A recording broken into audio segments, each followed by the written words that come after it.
how to get over heartbreak, because in order to get the actual girl you want at some point, right, you probably have dealt with a girl that, you know, got rid of you, or you got rid of her, you got a heartbreak, and it's really hard for people to move past that.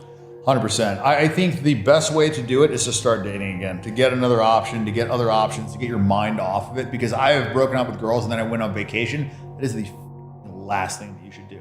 Because now you're like out there, you have no options. You're only thinking about her. You're missing her. It's all this shit. So definitely do not try and run away. Don't go on vacation. Don't like go off on your own. Like just get back on the horse, you know, like you don't think it's important to process that though, to like sometimes for sure. I'm not saying get back into like a super serious relationship. I'm just saying like, you know, meet other girls, like get out there, start dating.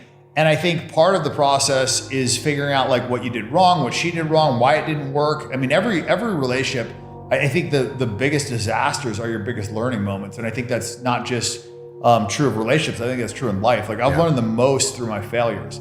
So when you succeed, it's like, what do you learn? Like, the fastest guy in the race, like, okay, whatever, man. But like when you lose that race, like, oh, I should have done this. I picked up on this. I didn't have the endurance at the end. You know, like you learn from failure. So that's another reason why I tell people just get back on the horse, even if it's just a rebound, whatever. But it gets your mind off of that. You start like, you know, and then maybe that ends up getting you back with the girl. Maybe you appreciate her more because, you know, you've gone out, you've dated a few girls and you realize like, you know, you're much more compatible with her, whatever. But like, I think a mistake that people make is they just kind of like sulk and they focus on it. And I think just keep moving forward. Don't look back. They'll lose small battles and it'll end up having like a downstream, very big net negative effect.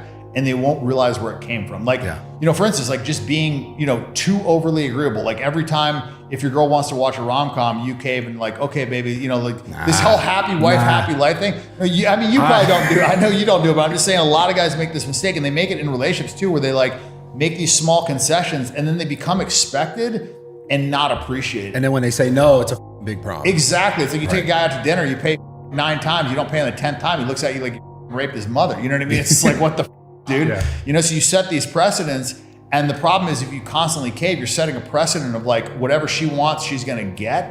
And then you're just going to have a fight versus like, if you're like, no, we're watching this, or I want to see this. And you're challenging, and then you make a concession later. Now she appreciates it. You know what I'm saying? It's like, it's a very different dynamic. And I think that's a big mistake guys make. And it's also, I think, an unspoken thing that in the challenging, when you're like, you're not just bending over and saying, okay, I'm doing this because you want this.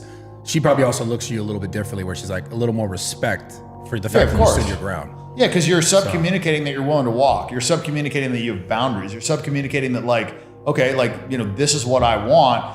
And I think relationships are better when she's focusing on trying to make you happy and you're focusing on trying to make her happy. And it's, you know, both things, as opposed to like you just doing whatever she wants to appease her. That's going to be boring to a girl. You know, so it's like, it's good to be good to your partner, but there is a too much of that. And the problem is if you do too much, they get bored. And when women get bored, they cheat. I mean, I'm just telling you, I can't tell you how many times a girl started off a story of how she cheated on her boyfriend, but he was so nice, but he was so nice, but every time. Yeah, and I would hear it, dude. That was like the only thing I really cared about talking to these girls about was like crazy they did. So like I would hear nutty stuff. You know, and it's and like then they're on your plane. Yeah, exactly. It's like it was like, oh, you know, my boyfriend, like, you know, he liked this other girl's Instagram photo, and then this chick sucking my dick, and it's like, wait, like what the, you know, you're mad at him for liking a girl's Instagram photo, but then you think it's okay to suck my dick. Like it's just, I don't know, man.